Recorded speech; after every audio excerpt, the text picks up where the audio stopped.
Reporter ടിവിക്കെതിരെ നടത്തിയ SNDP-യുടെ പ്രതിഷേധത്തിനിടെ കൊലവിളി പ്രസംഗവുമായൊരു നേതാവ്. ഇനിയും വെള്ളാപ്പള്ളി നടേശനെതിരെ ശബ്ദമുയർത്തിയാൽ കണ്ഠമരിയാൻ ഞങ്ങൾക്ക് ഒരു സങ്കോചവും ഉണ്ടാകില്ലെന്ന് SNDP യോഗം director board member PS Jayarajan പറഞ്ഞു.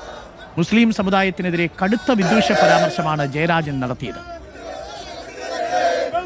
ഇനിയൊരിക്കൽ കൂടി വെള്ളാപ്പള്ളി നടേശന്റെ നേരെ ശബ്ദമുയർത്തിയാൽ ആ ഉയർത്തുന്ന കണ്ഠമരിഞ്ഞു മാറ്റുന്നതിന് യാതൊരു സങ്കോചവുമില്ല എന്നൊക്കെ പ്രഖ്യാപിച്ചുകൊണ്ട് അങ്ങ് നിന്റെ ആത്മീയ നേതാക്കന്മാരുണ്ടല്ലോ മലപ്പുറം ജില്ലയിലെ ആ നേതാക്കന്മാർക്ക് പുറത്തിറങ്ങി നടക്കണമെങ്കിൽ ഞങ്ങളോട് ചോദിക്കണം. നിങ്ങളുടെ രാജ്യം, ആ മഹത്തായിട്ടുള്ള രാജ്യം, അവിടുത്തെ അതിർവരമ്പുകളിൽ മാത്രമൊന്നുമല്ല. ഇവിടെ കുറെ പോപ്പുലർ ഫ്രണ്ട് ഓഫ് ഇന്ത്യ എന്ന് പറയുന്ന ആളുകള്, അതിന്റെ ഒരു നേതാവ് ഉണ്ടായിരുന്നു, റൌഫ് എന്ന് പറയുന്ന ഒരു നേതാവ്. അവൻ പറഞ്ഞു, ഞങ്ങള് മുഴുവൻ ജിഹാദിവൽക്കരണം നടത്തി കേരളത്തെ ഞങ്ങളുടെ രാജ്യമാക്കുമെന്ന് പറഞ്ഞു. ഇപ്പൊ തീഹാർ ജയിലിൽ